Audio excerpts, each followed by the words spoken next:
बोधिसत्व बुद्ध विहार लोकार्पण सोहळा आणि त्याचं उद्घाटन झालं असं मी डिक्लेअर करतो.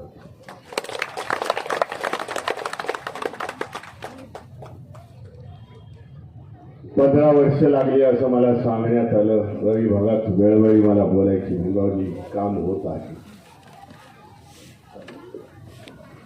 परंतु त्यांच्या अभिनंदनासाठी मी इथे उभा आहे. रवी भगत आणि तुमची संपूर्ण भारतीय बौद्ध महासभेची कमिटी यांचं अभिनंदन करेन. समय लागला पण असं भव्य दिव्य असं बुद्ध विहाराची त्यांनी निर्मिती केली. एक यवतमाळ मधले धम्माचं केंद्र त्यांनी बनवलं. त्या रवी भगत आणि त्यांच्या कमिटीला सांगू इच्छितो, हे एवढं महान काम केलेलं आहे. येणाऱ्या काळामध्ये लोक तुमचं नाव काढतील की भारतीय बौद्ध महासभेचे रवी भगत होते, त्यांनी हे बोधिसत्व बुद्ध विहार अनेक अडचणींना तोंड देऊन देखील पूर्ण केले. त्यांनी त्यांच्या प्रस्तावनेमध्ये सांगितलं, काही भारतीय बौद्ध महासभेचा जो मधला काळ होता,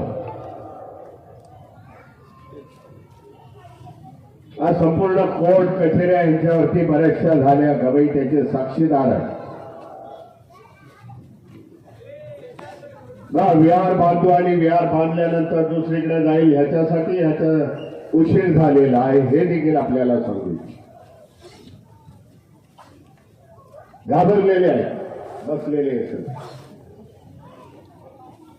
2014ला आगामी सांगितलं सगळ्यांना उरून पुढे, म्हणून आज भारतीय बौद्ध महासभा सगळ्या देशात ज्या काही लुप्त्या करायच्या होत्या, ज्या काही चातुर्य लावायचं होतं ते लावलं आणि भारतीय बौद्ध महासभा पुन्हा एकदा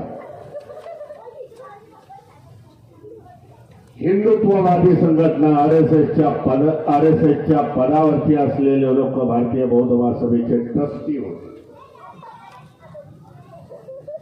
ज्योतिकर आहेत, आज हयातीत नाही. करोनाच्या काळामध्ये त्यांचं निधन झालं.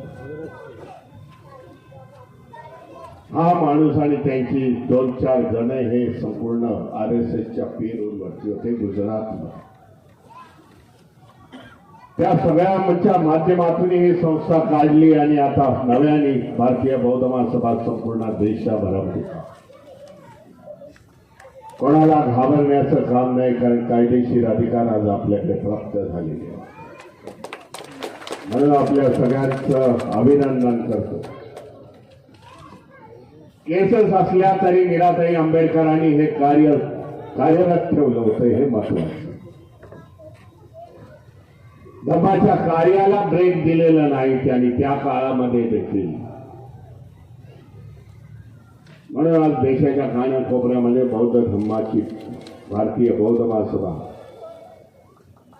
अनेक कार्यक्रमाच्या माध्यमातून धम्म वाढावा याचा लोक विचार करत आहोत, कार्य करत आहोत.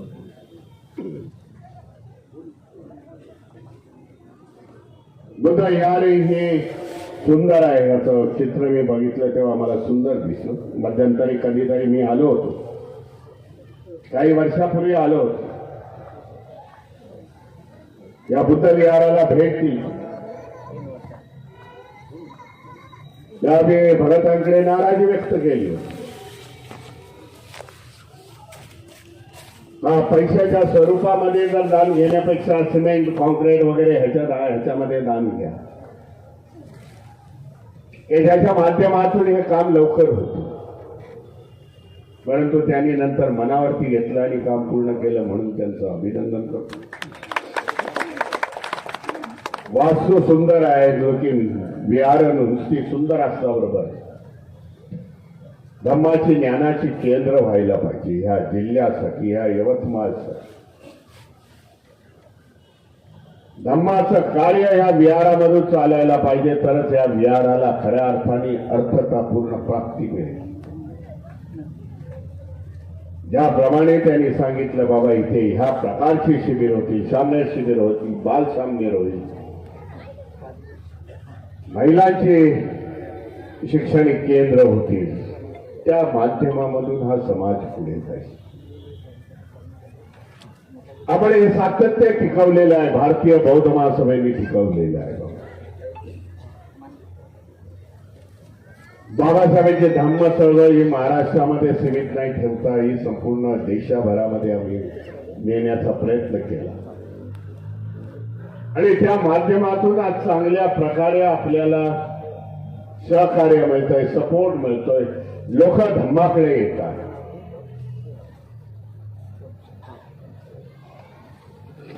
थोडक्यामध्ये म्हणायचं झालं तर काय जनगणनेचा मुद्दा मांडला मगाशी. थोडक्यात सांगायचं म्हणजे एकदम सायलेंटली या देशामध्ये धम्मक्रांती सुरू आहे. सायलेंट, गाजावाजा नाही याचा. एक समाज दुसऱ्या धम्माकडे आकृष्ट होतो, बौद्ध धम्माचं आचरण करतोय. स्वाभिमानाने सांगतोय की आम्ही बौद्ध आहोत, आंबेडकरवादी आहोत, आमचा धम्म बौद्ध आहे. हे जे करेज आलेले आहे आपल्यामध्ये, मान उंचावून सांगताय, हे सगळ्यामध्ये आनंदाची गोष्ट आहे ती समजतो. कारण आज खऱ्या अर्थाने धम्म चळवळ महाराष्ट्रात नाही तर देशामध्ये रुजवण्याचा प्रयत्न आहे. म्हणून अशा प्रकारे समाज आज मोठ्या संख्येने निर्माण होत आहे. ज्या समाजाची बाबासाहेबांनी सुरुवात केली त्या समाजाची स्थिती तरी काय होती. मी बाबासाहेबांचा कालखंड 1920 पासून बहिष्कृत भारतापासून 1920चा आम्ही कालखंड मुकनायकापासून घेतो. बहिष्कृत भारत हे नंतरचा काय स्थिती होती त्या काळामध्ये समाजामध्ये, तरी पण बाबासाहेबांनी मुकनायक हे साप्ताहिक का. बाबासाहेबांच्या क्रांतीचा जर आलेख बघितला, त्याचा अभ्यास केला तर कशा प्रकारे टप्प्याटप्प्याने समाज घडवत गेले हे बाबासाहेबांच्या क्रांतीमुळे दाखवून दिले. 1920 ला शिकलेले तरी किती होते. काही ना असं म्हणताय शिकलेले तरी समाजामध्ये किती होते. परंतु मुकनायक काय, ज्याला वाचा नाही, ज्याला वाणी नाही, ज्याला बोलता येत नाही, ज्याला एक्सप्रेशन नाही, आपले विचार मांडू शकत नाही, असा समाज. पण पत्रक काढलं बाबासाहेबांनी समाजाच्या प्रबोधनाचं. त्यावेळेला बाबासाहेब म्हणतायत ज्याला वाचता येईल त्याने तो आपल्या चावडीवरती जाऊन वाचावा आणि 10 लोकांना सांगावा. समाज घडत गेला त्या माध्यमातून. त्या पत्रकाराच्या माध्यमातून समाज घडत गेला. बाबासाहेबांचे विचार कळू चुकले. बाबासाहेब भाषण करत होते, प्रबोधन करत होते, आपले विचार देत होते, सामाजिक विचार देत होते, राजकीय विचार देत होते.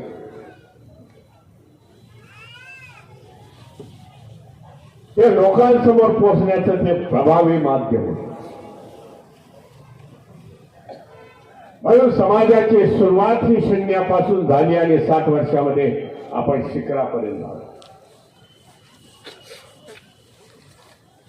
हे क्रांती बाबासाहेबांनी टप्प्याटप्प्याने केली.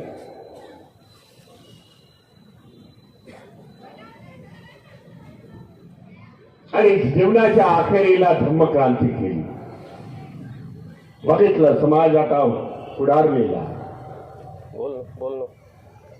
समाजामध्ये धैर्य प्राप्त झालेला आहे, समाज प्रगतीपथावरती आलेला आहे. त्याला पुढे जाण्यासाठी धम्म हा महत्वाचा आहे. बघितलं बाबासाहेबांनी अंधविश्वास, पाखंडवाद ह्याच्यामध्ये या समाजाचं भलं होणार नाही. आणि त्याच्यासाठी बाबासाहेबांनी बौद्ध धम्म दिला. बौद्ध धम्माच्या ओटीमध्ये टाकून आपल्या जगातील बौद्ध राष्ट्रांची आपलं अतूट असं नातं झालं. जगामधले बौद्धांमधले देश आपल्याला आपले भाऊ बंद म्हणतात.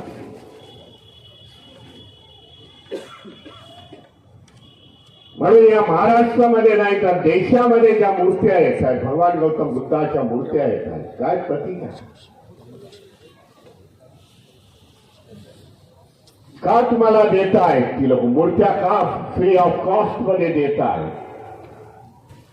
जाणतायत की बाबासाहेबांनी दिलेला धम्म बौद्ध धम्म, भगवान गौतम बुद्धाची ही धम्मभूमी कर्मभूमी, त्या बुद्धाच्या धम्मामुळे आम्ही पुढे गेलो, इतर देशातले लोक म्हणतात. म्हणून आमचं कर्तव्य आहे आमच्या बंधू भगिनींना एखादी तरी मूर्ती द्यावी, त्यांनी विहारामध्ये लावावी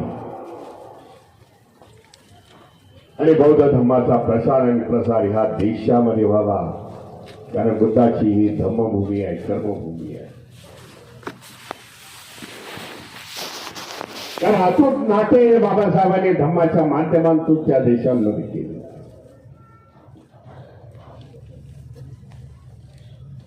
एक डिसेंबर ते 12 डिसेंबर मध्ये महाबोधी बुद्ध विहारामध्ये जागतिक चॅन्टिंग सुरुवात झाली. जगामधले लोक आले, जगामधले लोक त्या चॅन्टिंगला आले. महाबोधी बुद्ध विहाराबद्दल मी नंतरच्या काळामध्ये बोलतो. आणि 12 दिवस चालले, जगामधले लोक आले तिथे, चॅन्टिंग गेली. सकाळी 5 वाजल्यापासून सुरुवात झाली.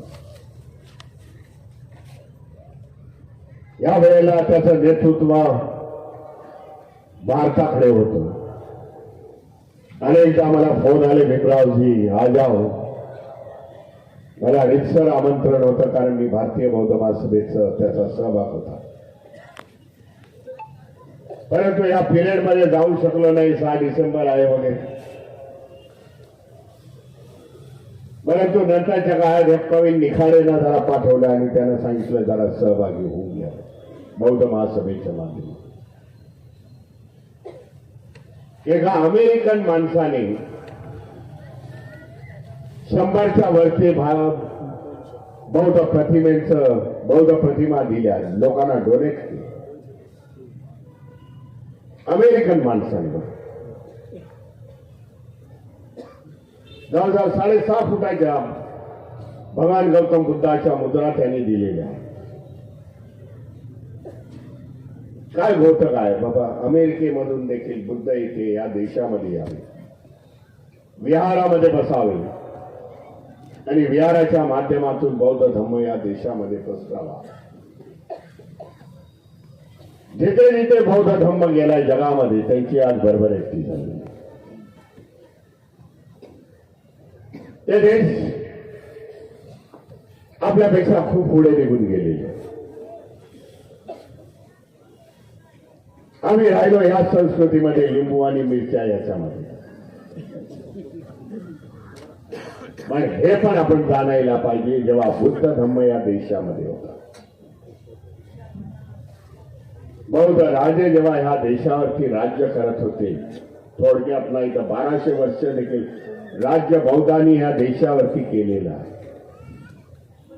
नाही सांगणार कोणाला, तुम्हाला नाही शिकवणार तुमच्या शाळेच्या पाठ्यपुस्तकामध्ये.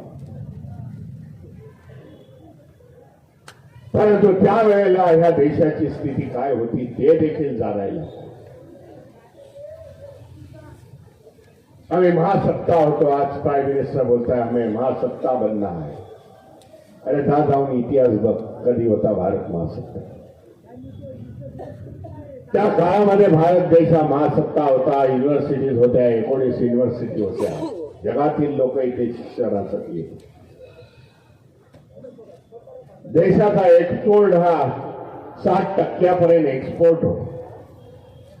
निर्यात ज्याला म्हणताय, आज जगतोय ते आयातीवरती जगतो. म्हणून डॉलर वरती चढलाय आणि रुपया खाली आहे. हे दुसरे विषय आहे. अशा प्रकारच्या जेव्हा भारतातून बौद्ध धर्म लुप्त झाला तेव्हा या देशाला अधोगती प्राप्त झाली. बाबासाहेब यावे लागले. बाबासाहेबांनी या देशामध्ये धम्माचं पुनर्जीवन केलं, बौद्ध धम्माचं पुनर्जीवन केलं आणि धम्मा आता वाढीस लागलेला आहे.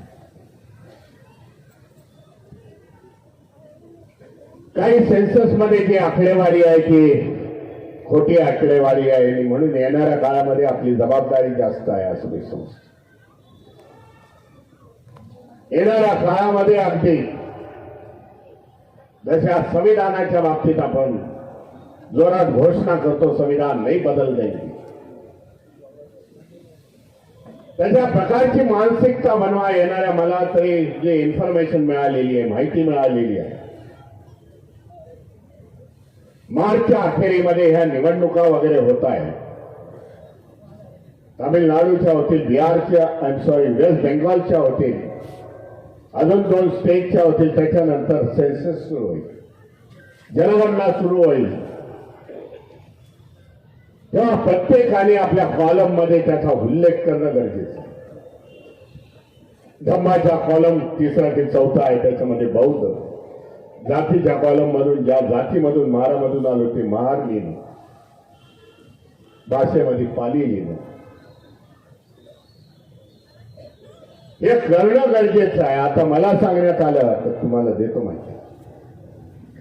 पूर्वी फॉर्म घेऊन यायचे म्हणे, आता ते लॅपटॉप घेऊन येणार आहे किंवा पॅड घेऊन येणार आहे. प्रत्येकाची जबाबदारी आहे. बाबा भरतोय बरोबर अधिकारी, हा आलेला अधिकारी बरोबर भरतोय की नाही हे बघणं गरजेचं आहे. कारण या व्यवस्थेला वाटत नाही की या देशामध्ये बौद्ध धर्म वाढावा. एक मानसिकता तयार झालेली आहे देशामध्ये. मग कोणाचंही सरकार,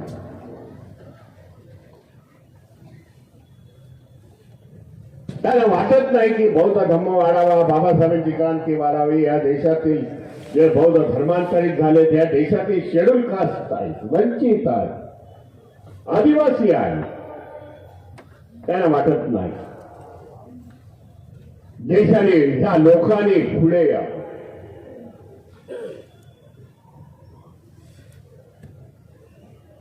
पूर्वी राजे होते, राजे आपला विचार करायचे प्रजेचा. अरे बाबा प्रजा माझी सुखी राहील.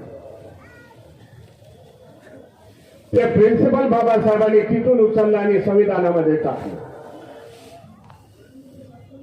आणि वेलफेअर स्टेटची बाबासाहेबांनी कल्पना काढली. येथील प्रत्येक नागरिक, भारतीय नागरिक हा सुखा समाधानाने ह्या देशामध्ये नांदेल अशा प्रकारची बाबासाहेबांनी तरतूद भारताच्या संविधानामध्ये केली. बाबासाहेब हे देखील म्हणतायत कलम 52 मध्ये मला वाटतं की देशाची पुढची प्रगती ही सायंटिफिक मार्गाने, विज्ञानाच्या आधारे व्हायला पाहिजे. तशा प्रकारचा प्रयत्न करावा असं बाबासाहेब संविधान म्हणतात. आपण अधोगती देशामध्ये नवीन फायटर विमानं आली तर त्याच्या खाली लिंबू आणि मिरची ठेवणारा होम डिफेन्स मिनिस्टर देशाने बघितला. किंवा वाटली लोकांनी जग कुठे चाललेलं आहे आणि तुम्ही कुठे लिंबू मिरची टाकताय. विमानं घेण्यापेक्षा लिंबू मिरचीच मारा बॉर्डरवरती जाऊन. अशा प्रकारे आज देशामधलं सिच्युएशन 2014 पर्यंत गुण्या गोविंदांनी इथे नांदणारे लोक, 2014 पर्यंत गुण्या गोविंदाने नांदणारे लोक, समाज, विशेषतः माइनॉरिटी समाज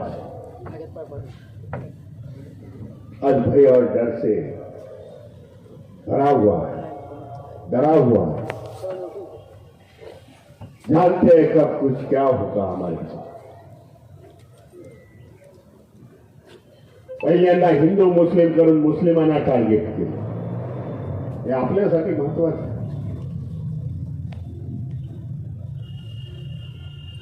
त्याच्यानंतर ख्रिश्चनांना त्याने टार्गेट केलं. आता तर बौद्धांना टार्गेट करण्याचा प्रयत्न. त्यावेळी आम्ही म्हणायचो बप्पर आहे, तिथेच ते लोक मुस्लिमांवरती हल्ले करतात. आज संपूर्ण मायनॉरिटीवरती हल्ले करण्याचा सुरुवात केलेला आहे. आदिवासी देखील त्यांनी सोडलेले. काल 2 दिवसापूर्वी मी बामसेटच्या अधिवेशनाला होतो, आंबेडकर भवनामध्ये दादरच्या. सुभाष राम त्याचे अध्यक्ष आहेत, दुसरा बामसेटचं नाव घेत नाही. त्यावेळेला काही गुजरात मधून आदिवासीचे प्रतिनिधी आले होते, आर पटेल म्हणून, जे IAS आहेत, रिटायर्ड IAS आहेत, आदिवासी समाजाचे. बस माझ्याशी भरभरून बोलले, भीमरावजी ऐसा है, ये लोग आते हैं, फंडामेंटलिस्ट लोग आते हैं, हमें डराते हैं. आदिवासीची संख्या पण देशाचा विचार केला तर 17%. लेकिन हम भी अभी तैयार हो गए. यहां जिस प्रकार से हम लोग ने बाबा साहब को अपनाया, उदाहरण देते हैं हमारे समाज को. बाबा साहब अकेले लड़े थे.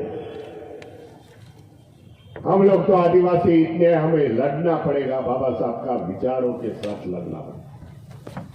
बाबा साहब हमारे आइकॉन है. बाबासाहेबांचा विचार, बाबासाहेबांची कृती घेऊन आम्हाला लढावं लागेल. हमारी कौम जागती रहेगी, म्हणजे आदिवासी संस्कृती आम्हाला सुरक्षित ठेवावी लागेल. काय म्हणताय, 140 कोटीचा हिंदू आहे. आदिवासियों के प्रतिनिधि मला सांगतात, हम लोग हिंदू नहीं है, हम लोग आदिवासी.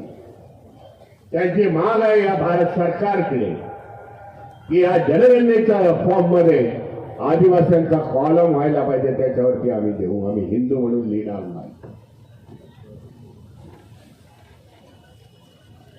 बऱ्याच वर्षापूर्वी मला एकाने विचारलं होतं, जेव्हा मी कार्यरत झालो तेव्हा, अरे आम्ही मायनॉरिटी मध्ये आहोत साहेब, बौद्ध आहोत, मायनॉरिटी आहोत. त्यांना सांगू इच्छितो, आदिवासी देखील मायनॉरिटी आहे. मुस्लिम या देशामध्ये मायनॉरिटी आहे. ते हिंदू समजत नाही, आदिवासी हिंदू समजत नाही, शीख नाही समजत स्वतःला हिंदू. असे अनेक समुदाय आहेत. कर्नाटकाचा समाज आहे, खूप मोठ्या संख्येने आहे. तो स्वतःला हिंदू म्हणत नाही. असे अनेक समाज आहेत की ते म्हणतात आम्ही हिंदू. आपणही म्हणतो आपण हिंदू नाही, आम्ही लोक बौद्ध आहे.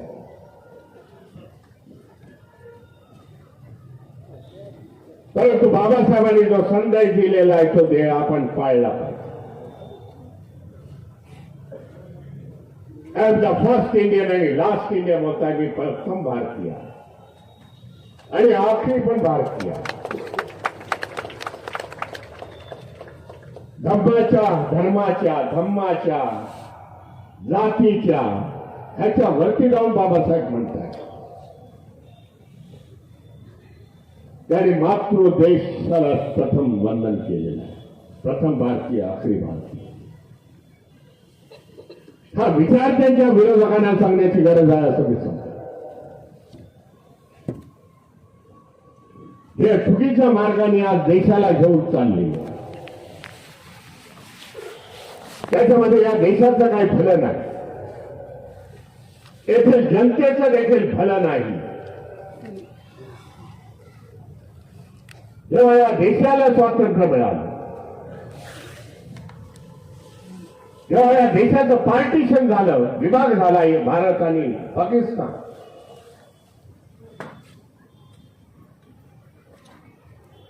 या पाकिस्तानची निर्मिती ह्या धम्मावरती झाली, धर्मावरती झाली, मुस्लिम धर्मावरती झाली.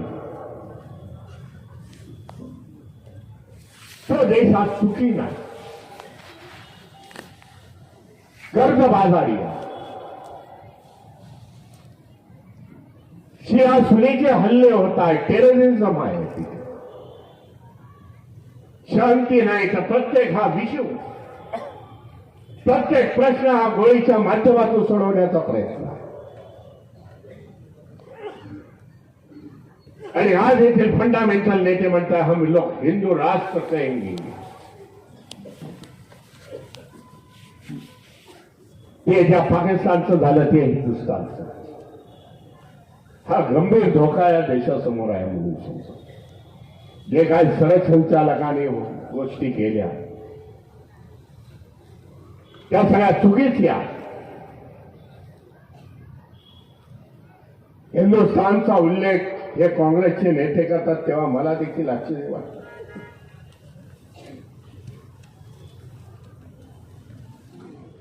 काँग्रेसचे नेते हातामध्ये संविधान घेतात, कॉन्स्टिट्यूशन घेतात, दाखवतात, भाषण करतात. हिंदुस्थान, अरे काय काय हिंदुस्थान, अरे संविधान वाच, पान क्रमांक 5 का. देशाची कल्पना बाबासाहेबांनी भारत आणि इंडियन्स केलेली आहे. कुठं आला हिंदुस्थान? सांगावं लागतं या सगळ्या गोष्टी त्यांना देखील. बाबा त्या काळामध्ये जर संविधानाचा तुम्ही जर उचित असा सन्मान केला असता 75 वर्षापूर्वी, याच्यातली 11 वर्ष गाळून टाकत, बाबासाहेबांचा सन्मान केला असता तर संविधान धोके में आहे हे म्हणण्याची गरज तुम्हाला लागली नसती, हे त्यांना सांगावं लागेल. आज संविधान घेऊन तुम्ही लोक बघताय, कारण जाणलं त्यांनी एक ही कौम है इस देश में, लढने के लिए आणि मरने के लिए तयार है. ते म्हणजे बाबासाहेब आंबेडकरांची आम्ही आहे. कुठल्या व्यवस्थेला जर धक्के देत असतील, व्यवस्था तुमच्यावरती का अन्याय करते, कारण ते जाणताय व्यवस्था उचलून लावायची. ही व्यवस्था पराजित करण्याची आणि नवीन व्यवस्था लावण्याची ताकद फक्त आंबेडकरवादी आणि बहुजन महापुरुषाच्या विचारामध्ये आहे. आणि त्याच्यासाठी आपण तयार राहणं गरजेचं आहे. मग ज्या ज्या बाबासाहेबांनी क्रांत्या केलेल्या आहेत, सामाजिक क्रांती आहे, आर्थिक क्रांती आहे, राजकीय क्रांती आहे, धार्मिक क्रांती आहे, आपली जबाबदारी आहे क्रांती पुढे घेऊन जाणं. आपण आजपर्यंत आलो कारण संविधान होतं म्हणून आलो. संविधानाच्या माध्यमातून आपण शिकलो, संविधानाच्या माध्यमातून आपल्याला शिक्षण मिळालं. बाबासाहेबांनी प्रावधान केला रिझर्वेशनचा, संविधानामध्ये आपल्याला सरकारी नोकऱ्या मिळाल्या, घरा बंगले गाड्या झाल्या.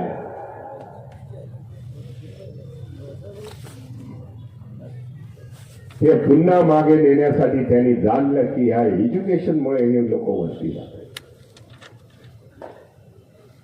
शिक्षणाचं प्रमाण या समाजामध्ये जास्त आहे, ब्राह्मणांच्या खालोखाल ही लोक आहेत. शून्यापासून सुरुवात झाली आणि 7 वर्षामध्ये आम्हाला धक्के देतात एज्युकेशन मध्ये, शिक्षेमध्ये. म्हणून अनेक कायदे करण्यात आलेले. नवीन एज्युकेशन पॉलिसी आली, कामगाराचा पोरगा कामगार होईल, सुताराचा सुतार होईल, गवंड्याचा गवंडी होईल, अशा प्रकारचं प्रावधान आहे. कोरोनाच्या काळामध्ये हे पास केलेलं आहे, म्हणजे तुम्हाला गंभीरता येईल याची काय देशामध्ये चाललेला. म्हणजे या सगळ्या गोष्टीला एक संघटितपणे आपण विरोध करणं हे गरजेचं आहे.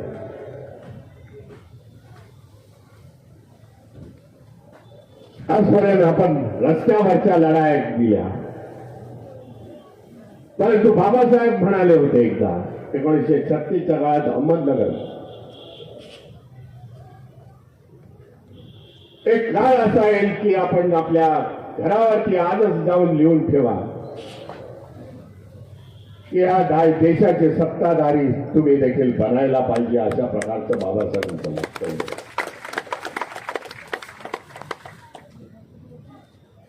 म्हणून ह्या कारणामुळे आपण राजकीय देखील बळ देणं गरजेचं आहे असं दिसतं. जे समाजामध्ये गुलाम झाले त्यांना सोडून टाका. जे विकल्या गेले ते आपले नव्हतेच, अशा मानसिकतेमध्ये आम्ही पुढे चाललो की जेणेकरून बाबा ह्याच्या पुढच्या काळामध्ये आपल्या राजकीय ताकदी आपल्याला दाखवाव्या लागतील ह्या महाराष्ट्रामध्ये आणि देशामध्ये. म्हणून मी एकदा उत्तर प्रदेशच्या लखनौच्या मीटिंग मध्ये म्हणतो,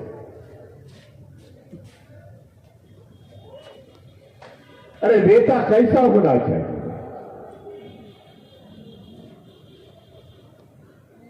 जब तक वो समाज की बात करेगा, समाज के भलाई की बात करेगा,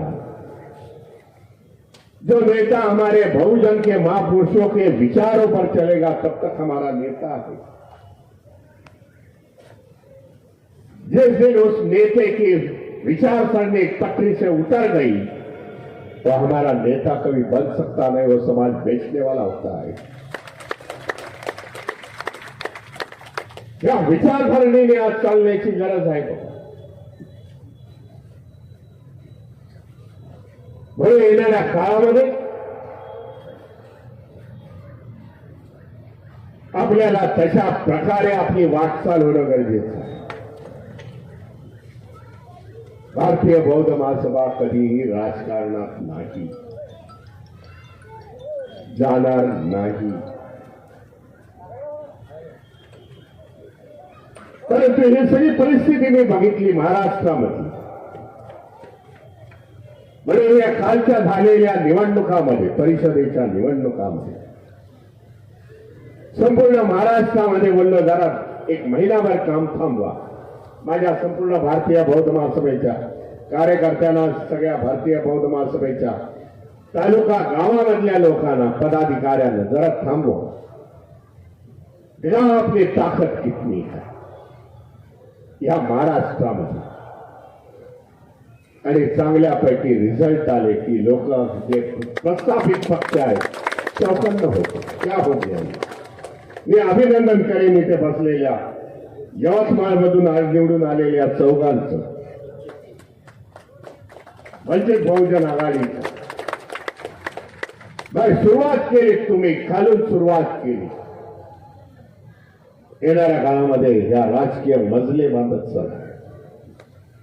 आम्ही तुमच्या बरोबर आहे. समता सैनिक दल आहे, भारतीय बौद्ध महासभा. समाजाचा विचार करावा. काल परवापर्यंत ते दारावरती, दुसऱ्याच्या दारावरती कटोरी घेऊन उभे होते, त्यांना सोडून टाका. हमें गुलामी कोई फौज नाही, तो स्वाभिमानाची फौज इथे निर्माण करायची गरज. बाबासाहेबांनी स्वाभिमान शिकवलेला. हा स्वाभिमान घेऊन आपण पुढे जाण्याची गरज आज झालेली आहे. धम्म चळवळ देशामध्ये मगाशी म्हटल्याप्रमाणे एक सायलेंट रिव्होल्युशन मला तरी दिसत. अतिशय धीम्या गतीने, कोणाची वाच्यता न करता, कोणाला दूषण न देता एक समाज दुसऱ्या समाजामध्ये ट्रान्सफॉर्म होतोय, धम्मामध्ये ट्रान्सफॉर्म होतोय. मला हा प्रत्यय आला म्हणून मी आपल्याला सांगतो. मी मागच्या आठवड्यामध्ये युपी मध्ये होतो, बलियामध्ये होतो, मऊ मध्ये होतो. प्रयागराजला खूप मोठा कार्यक्रम भारतीय बौद्ध महासभेचा होता. ये कार्यक्रम खत्म होने के बाद मैं प्रयागराज में जाऊंगा. वहां भारतीय बौद्ध महासभा की यंग टीम अच्छा बड़ा प्रोग्राम करने जा रही है. प्रयागराज जानता, कुंभ मेळा जानता. आमच्या तरुण कार्यकर्त्यांनी सांगितलं, भीमरावजी 10,000 से कम लोग नहीं आएंगे. इतना बड़ा मैदान में हम लोग ने आयोजन किया है. भारतीय बौद्ध महासभा का अधिवेशन प्रयागराज. कार्यक्रम झाला नाही. एक दिवस आधी प्रशासनाने सांगितले त्या मैदानामध्ये मिट्टी टाकलेली आहे, माती टाकलेली आहे, आम्ही काही करू शकत नाही, मैदान हे मिलिटरीचं आहे, त्यामुळे कार्यक्रमाला परवानगी देत नाही. मी सांगितलं छोड़, उत्तर प्रदेश जंगल राज है, तो सरकारी बाबू है, भारतीय बौद्ध महासभा के पदाधिकारी सरकारी बाबू आए, दिक्कत आ जाएगी, छोड़ दो, नहीं होगा, दूसरी बार मैं आता हूं, आपको संबोधित करता हूं. परंतु दिवस मी व्यस्त गेला नाही.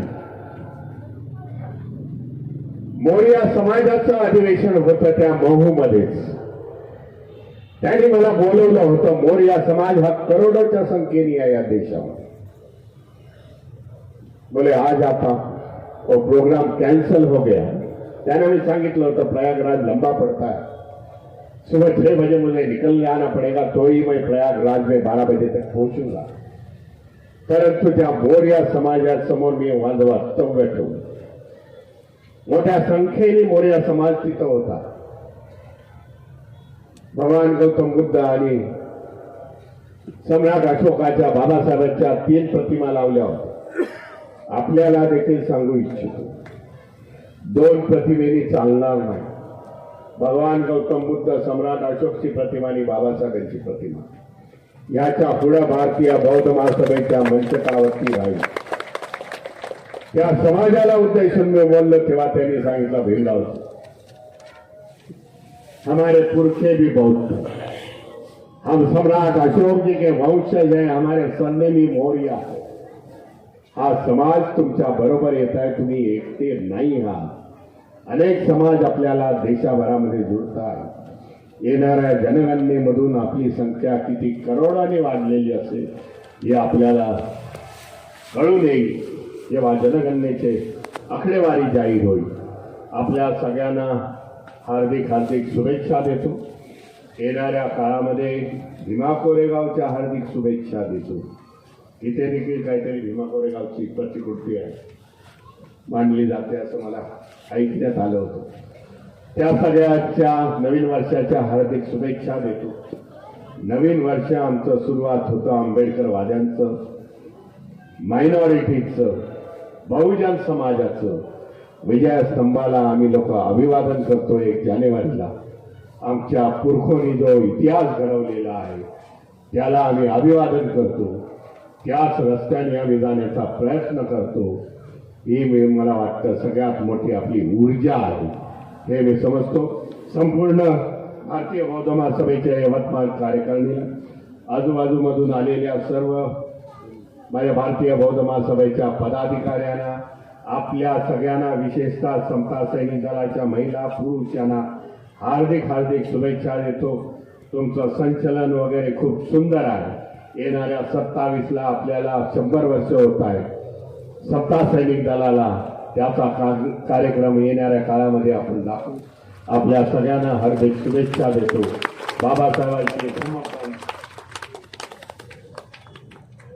बाबासाहेबांची धम्मक्रांती आहे देशामध्ये आपण यशस्वी करण्यासाठी कटिबद्ध आहोत. त्याच्यासाठी आपलं उर्वरित कार्य करू. एवढं बोलून माझ्या वाणीला विराम देतो. नमो बुद्धाय. जय श्री जय श्रीराम.